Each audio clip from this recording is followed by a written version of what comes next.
Accounting, book keeping, क्या ये सब सेम है? क्या इन सब का अर्थ एक है?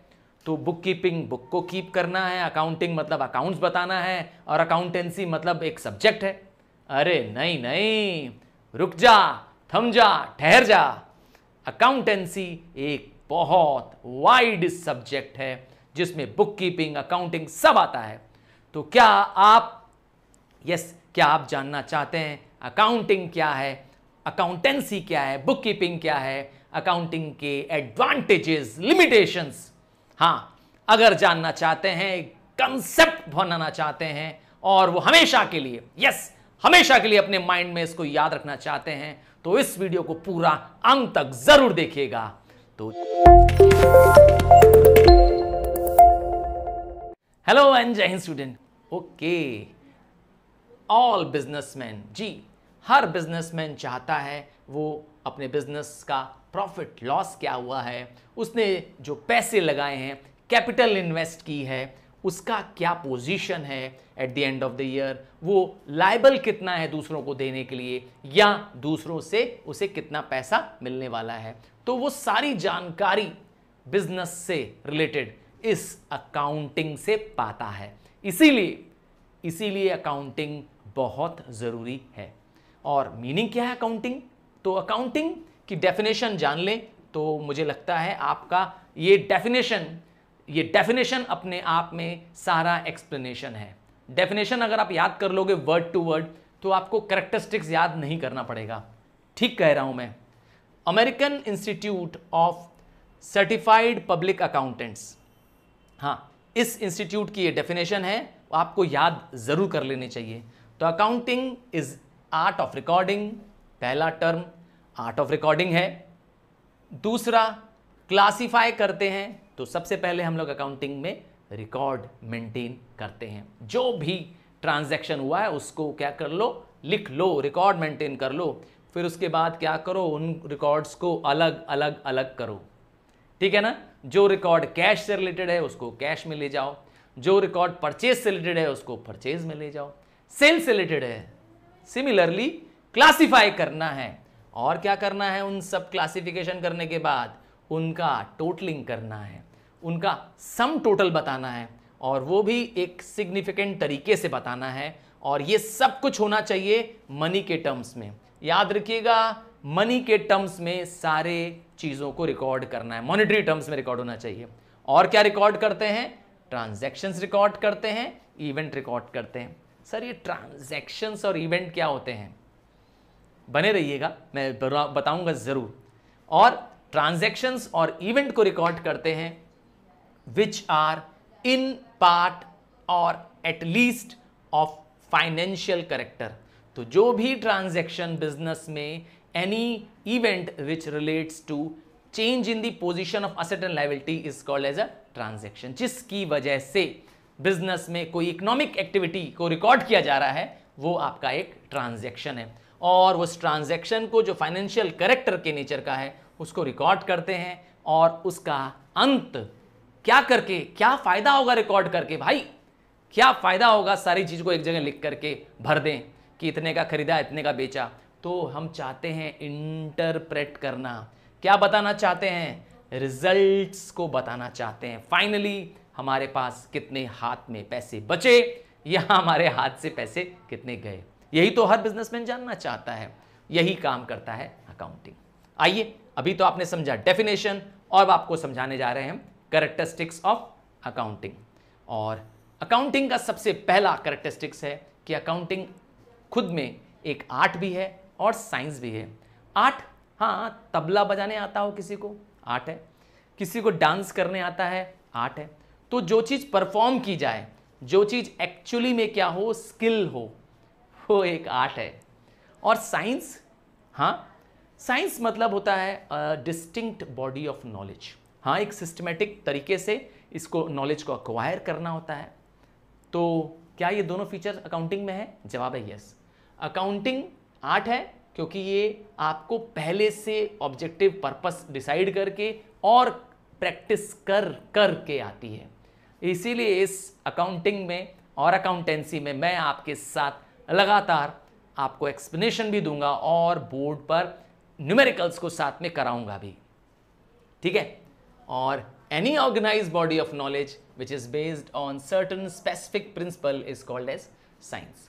तो ये एक निश्चित रूल्स रेगुलेशंस पे बेस्ड है, कब चीज़ें कहाँ रिकॉर्ड होनी है, क्यों रिकॉर्ड होनी है, इसके कुछ रूल्स होंगे, तो इसीलिए ये साइंस भी है। अकाउंटेंसी आर्ट एंड साइंस दोनों है। और रिकॉर्डिंग होगा, फाइनेंशियल नेचर का रिकॉर्डिंग होगा, और इसका मतलब नॉन फाइनेंशियल नेचर की रिकॉर्डिंग नहीं, अर्थात जो चीज़ें फाइनेंस के टर्म्स में नहीं बताई जा सकती उनको रिकॉर्ड ये नहीं करता है। For example, chairman of the company is retiring, बताइए अकाउंटेंसी में उसको कहीं रिकॉर्ड करेंगे? हाँ, आपको बताना है। मैंने एक क्वेश्चन आपसे पूछा है, कमेंट बॉक्स में मुझे यस या नो करके बता सकते हो। आपको हिंट यही मिल चुका है, आपको कैरेक्टरिस्टिक्स पहचान करके इसका जवाब देना है। तो यस या नो करके मुझे बता दीजिएगा कि अगर कंपनी का चेयरमैन रिटायर कर रहा है तो उसको फाइनेंस की बुक में या अकाउंटिंग की बुक में कहाँ रिकॉर्ड करेंगे क्या, और ये भी बताना है। यस या नो में जवाब दे सकते हैं। और क्या करना है, recording in terms of money, जो भी रिकॉर्ड करना है फाइनेंशियल नेचर का रिकॉर्ड करना है, मनी के टर्म्स में रिकॉर्ड करना है। इसका मतलब है फर्म ने फर्नीचर परचेज खरीदा, लेट से 50,000 रुपए का 10 चेयर खरीद लिया और 10 टेबल खरीद लिया, तो 10 चेयर 10 टेबल नहीं रिकॉर्ड होकर सिंपल लिखेंगे फर्नीचर 50,000, ठीक है। नंबर ऑफ आर्टिकल्स नहीं रिकॉर्ड करते हैं बल्कि उसके अमाउंट को रिकॉर्ड करते हैं। तो मनी के टर्म्स में ट्रांजैक्शंस को क्या करते हैं हम लोग, रिकॉर्ड कर देते हैं। और क्या करना होता है उसके बाद, रिकॉर्डिंग, वो रिकॉर्ड करने के बाद क्लासिफिकेशन एक ऐसा प्रोसेस है जिससे ट्रांजैक्शन को जो एक नेचर की है उसको एक अकाउंट में लिखते हैं। जितने भी ट्रांजैक्शन एक सिमिलर नेचर के हैं, जितने भी ट्रांजैक्शन कैश से जुड़े होंगे उनको एक कैश का सेपरेट क्या करेंगे, अकाउंट बनाएंगे, वहां लिख देंगे। तो क्लासिफिकेशन, समझ गए। और जब हम ऐसा एक बुक मेंटेन करें जिसमें सारे अकाउंट लिखे हों, हाँ, कैश का अकाउंट, परचेज का अकाउंट, सेल का अकाउंट, सारे अकाउंट्स को अगर एक जगह लिख दें उसका नाम होता है लेडजर, समझ गए। तो अगला स्टेप होगा लेडजर बनाना। आपने रिकॉर्डिंग कर ली, रिकॉर्डिंग के लिए आपने बनाया होगा जर्नल। हाँ, हम करेंगे, इस चैप्टर को डिटेल में करेंगे आपके साथ, जर्नल बनाएंगे मैं और आप मिल करके। और उसके बाद क्या करना पड़ेगा, जर्नल के बाद अगला टॉपिक होगा लेडजर। अब यहाँ पे ख़त्म नहीं होता है, अब अगला प्रोसेस आता है समराइजिंग करना।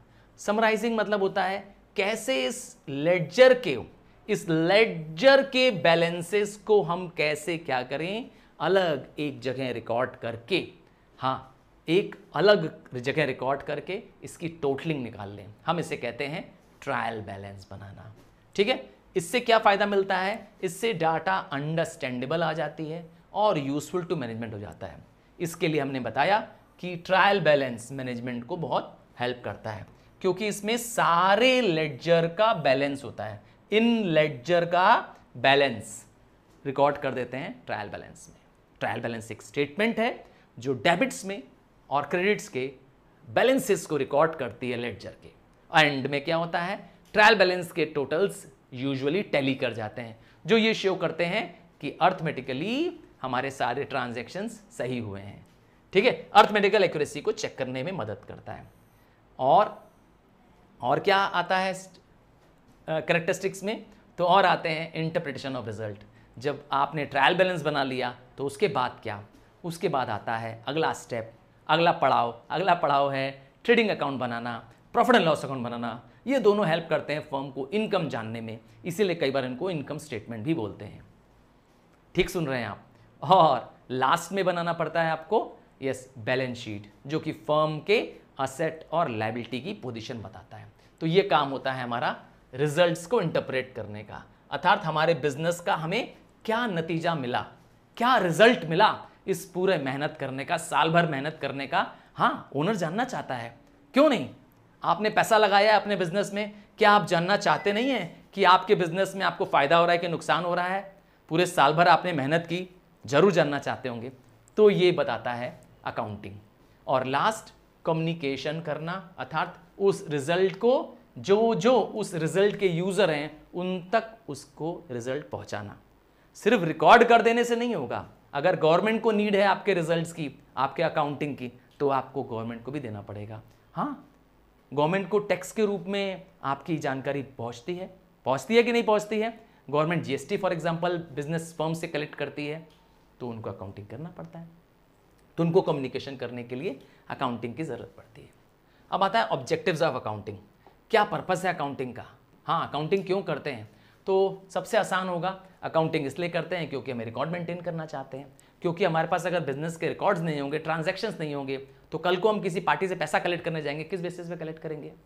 आपके पास रिकॉर्ड है कि किससे कितना लेना है या किसको कितना देना है? तो yes, to keep a record of all the transactions. भाई आपको सारी चीज़ें याद नहीं रहेंगी, है कि नहीं है? तो रिकॉर्ड मेंटेन करने में मदद करता है, प्रॉफिट एंड लॉस जानने में मदद करता है।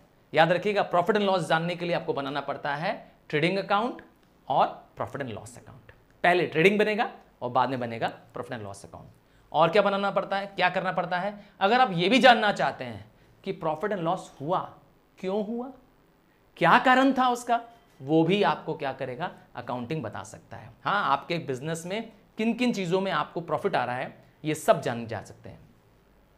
बिजनेस की फाइनेंशियल पोजीशन को जानने के लिए फाइनेंशियल पोजीशन बताती है कि एंड ऑफ द ईयर में आपके पास असेट्स कितने हैं और लायबिलिटीज़ कितनी हैं।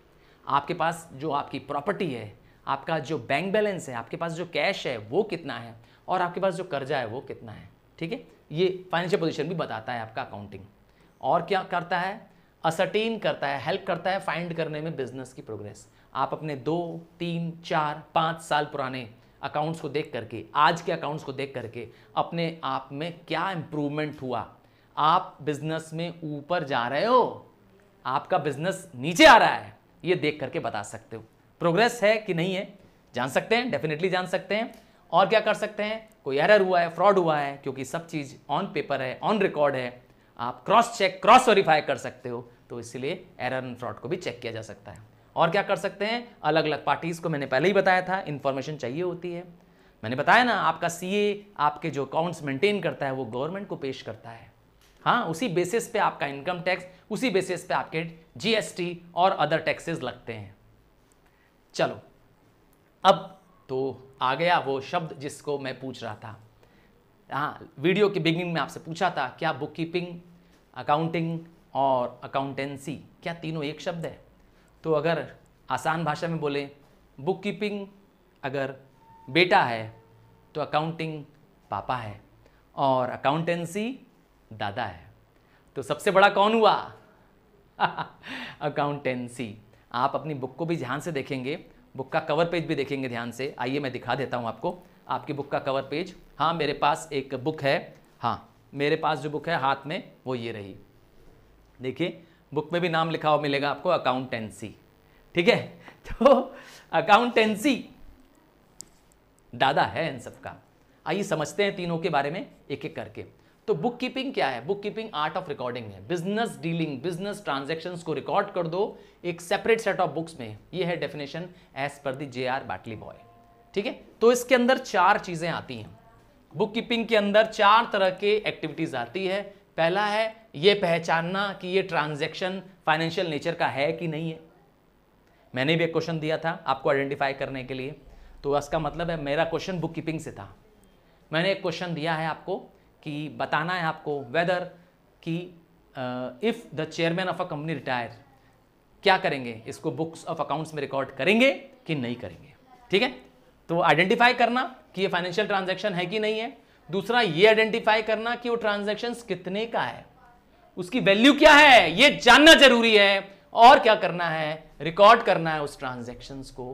किस में रिकॉर्ड करना है? ओरिजिनल एंट्री के रूप में रिकॉर्ड करना है, अर्थात जर्नल में और सब जर्नल्स में रिकॉर्ड करना है। सब जर्नल्स में, यस, जर्नल और सब जर्नल जिसको प्राइमरी बुक कहते हैं, उनमें रिकॉर्ड करना है। एंड नेक्स्ट स्टेप लेडजर बनाना। इसका मतलब लेडजर के बाद क्या खत्म? बुक कीपिंग खत्म। हाँ, लेडजर बनाने के बाद बुक कीपिंग का एंड हो जाएगा। तो अगला स्टेप कहां शुरू हो जाएगा? अगला स्टेप, यस, जहां बुक कीपिंग का अंत होता है वहां अकाउंटिंग का उदय होता है। इसका मतलब जहां बेटे की समझ खत्म होती है वहां बाप की समझ शुरू होती है। चलो, अब याद रखोगे। तो accounting starts where the book keeping ends. और it has the following activities. अब क्या क्या करते हैं, लेडजर बन चुका है, ध्यान दीजिएगा। आपका लेडजर बनने के बाद अगला स्टेप है समराइजिंग करना, ट्रांजैक्शंस को समराइज करना, ताकि आप उसके बेसिस पे प्रॉफिट एंड लॉस निकाल सकें, उसके बेसिस पे बैलेंस शीट बना सकें।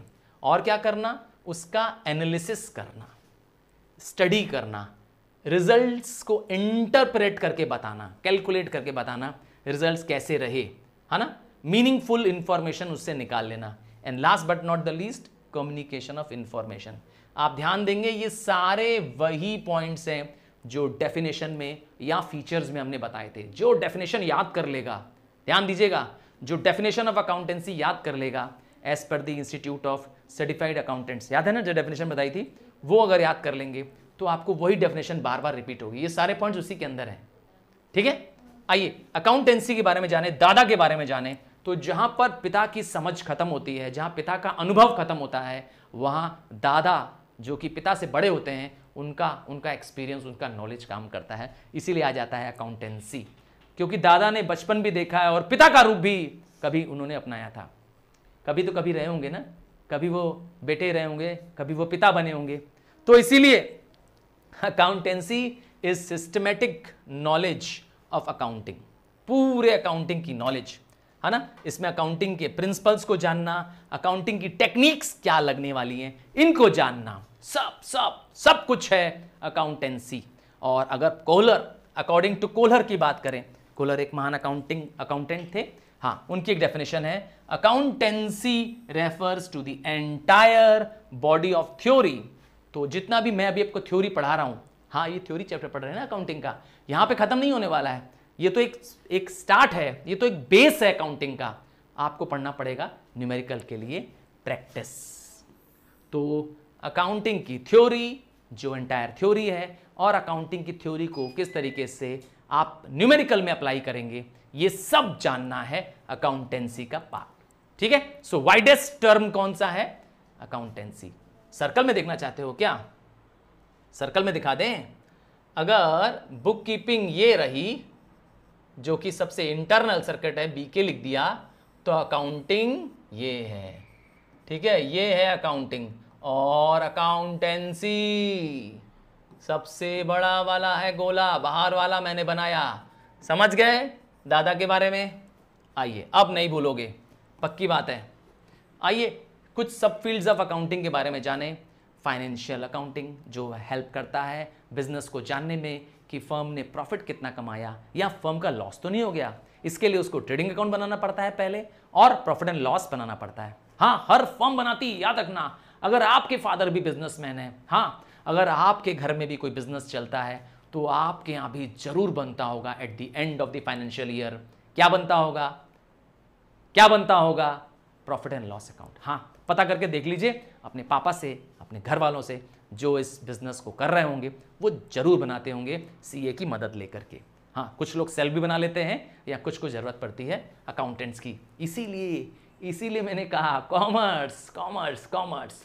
आप बिजनेस वर्ल्ड में जी रहे हैं, याद रखिएगा।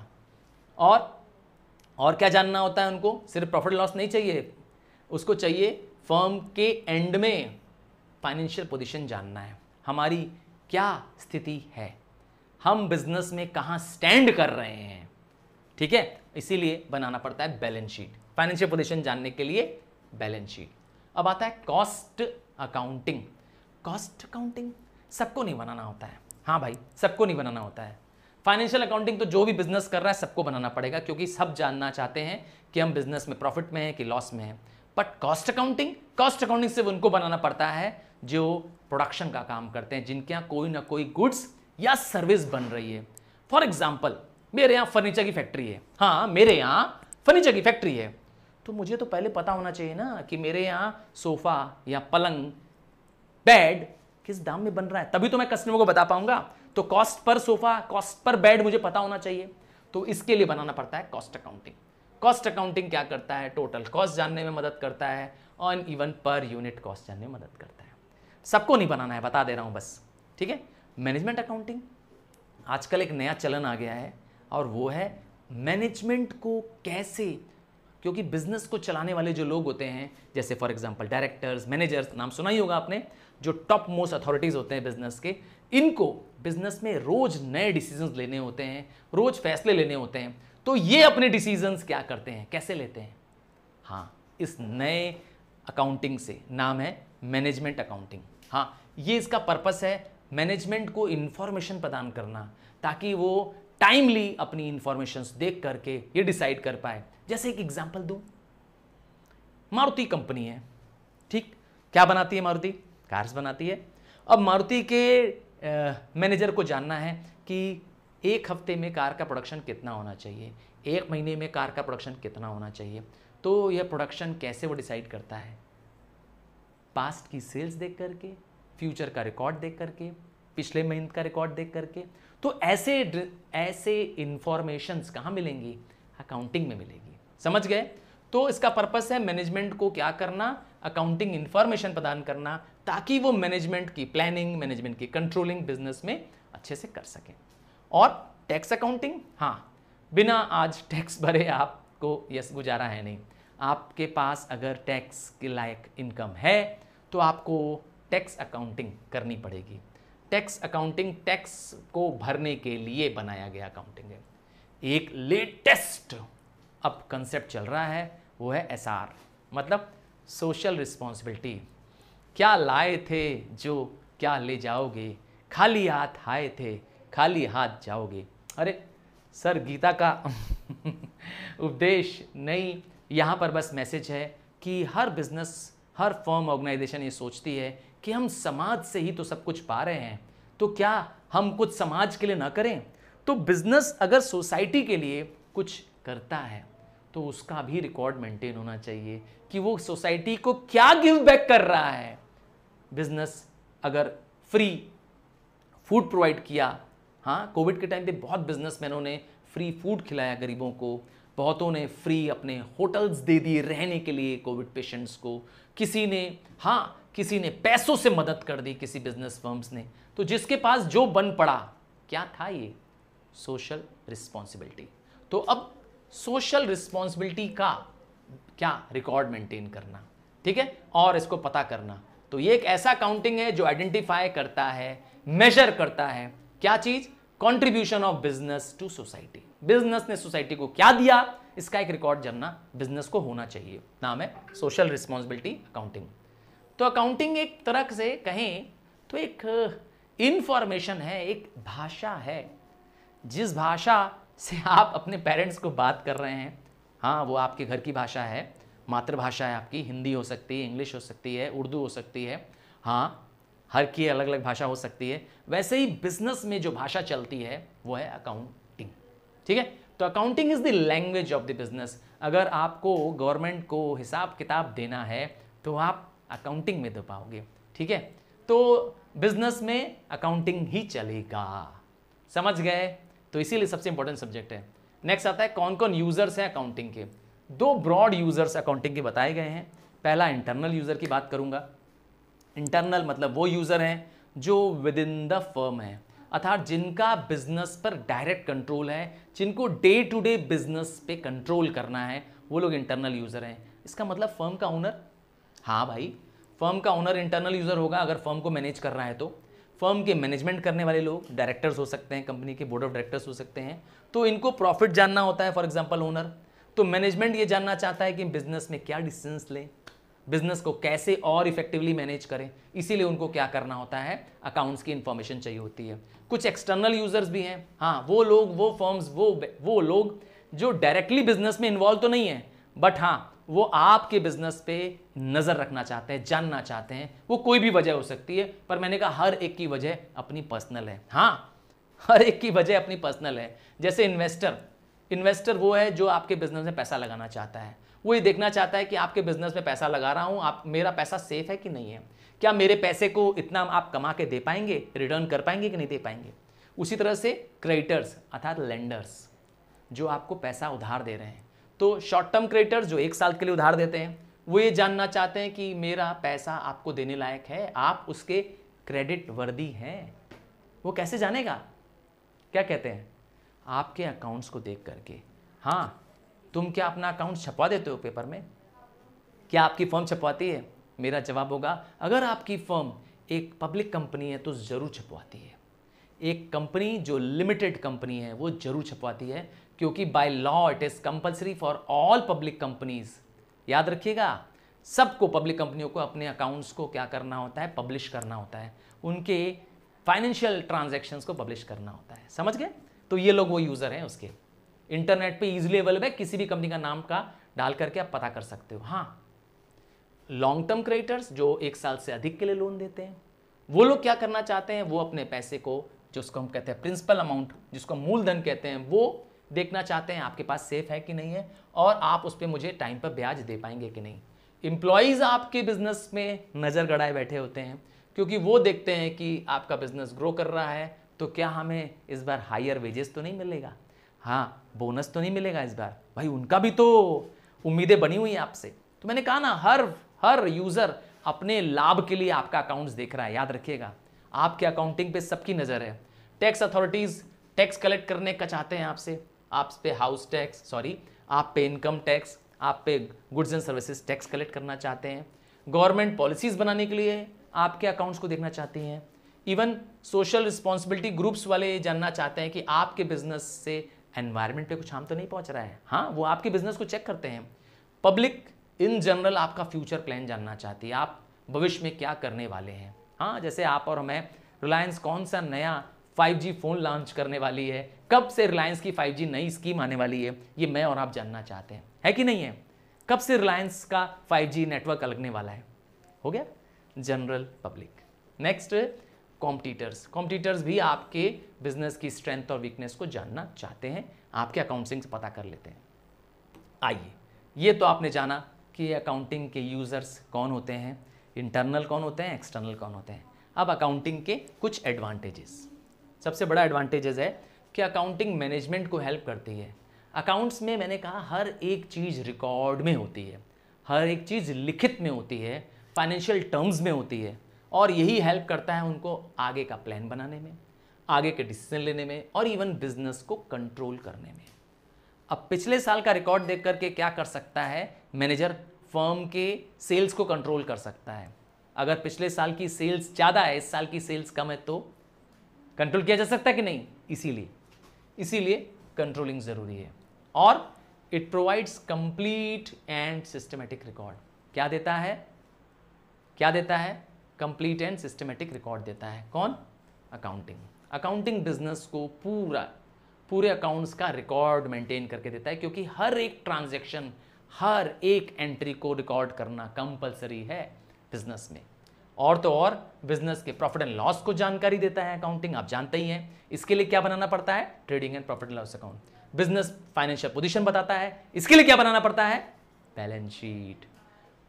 हेल्प करता है अपने ही बिजनेस को कंपेयर करने में, अपने बिजनेस की ग्रोथ को जानने में। And last but not the least, छठवां पॉइंट होगा help in assessment of tax liability, अर्थात फर्म पर पड़ा टैक्स कितना होगा ताकि हम टैक्स भर सकें गवर्नमेंट को।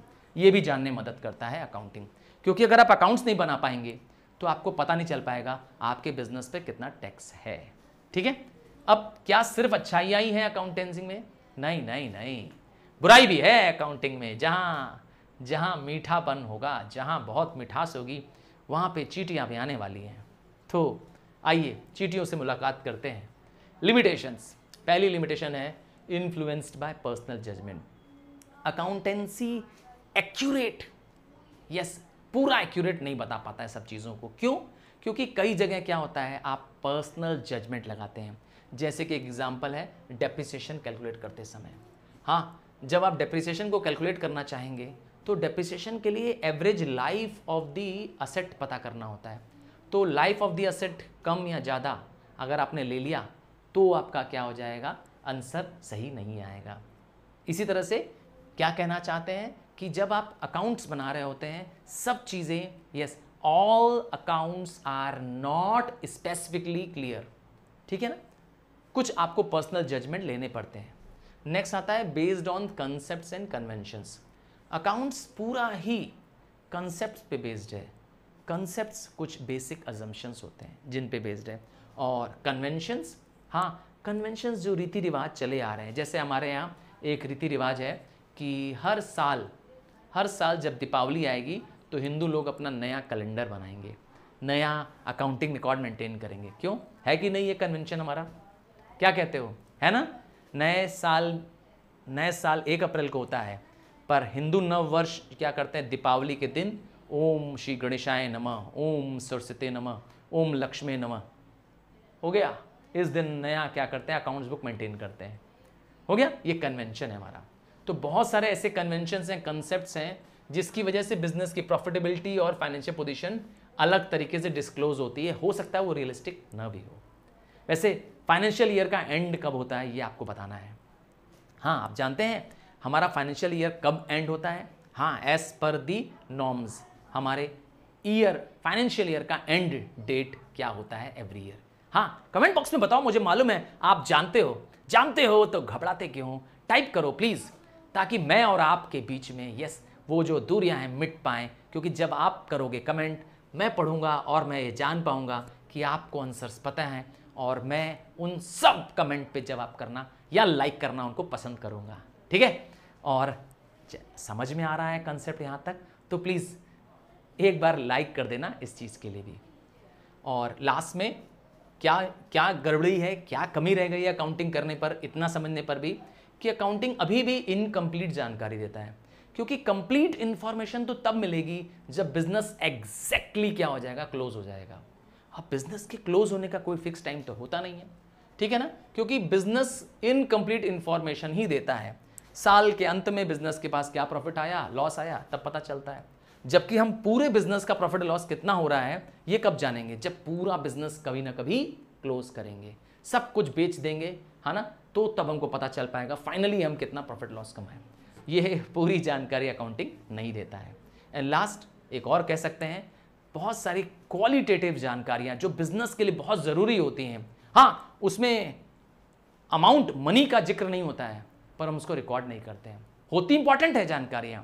मैंने पूछा भी था आपसे, हाँ, परचेज मैनेजर और सेल्स मैनेजर में लड़ाई हो गई है, बताइए। परचेज मैनेजर ने एक घुसा मारा, सेल्स मैनेजर ने दूसरा घुसा मारा, कहाँ रिकॉर्ड करेंगे? कहीं रिकॉर्ड नहीं करेंगे। पर बिजनेस को लॉस तो हुआ, बिजनेस को लॉस तो हुआ, है कि नहीं है? तो बहुत सारी इंफॉर्मेशन जो मनी के टर्म्स में एक्सप्रेस नहीं की जा पाती हैं, उनको हम मिस कर देते हैं। जैसे मैनेजमेंट लेबर रिलेशंस को मिस कर जाते हैं। उनके बीच में अच्छा रिलेशन है कि नहीं है? क्या ये कहीं किसी बुक में रिकॉर्ड करते हैं आप? मैनेजमेंट्स के बीच में और लेबर के बीच में, हाँ। या फर्म नए प्रोडक्ट लॉन्च कर पा रही है? फर्म इतनी स्मार्ट है, इतनी टेक्नोलॉजी ड्रिवन है? क्या फर्म का मैनेजमेंट बहुत अच्छा है, एफिशिएंट है, कम खर्च में काम कर ले रहा है? क्या फर्म के कस्टमर्स उससे सेटिस्फाइड हैं, और सेटिस्फाइड हैं तो कितने हद तक सेटिस्फाइड हैं? कोई है इसका रिकॉर्ड? नहीं है। तो ऐसी बहुत सारी क्वालिटेटिव इंफॉर्मेशन है जो बिजनेस रिकॉर्ड नहीं करता है, अकाउंटिंग रिकॉर्ड नहीं करता है, जबकि इसका बिजनेस की प्रॉफिटेबिलिटी पे असर पड़ता है।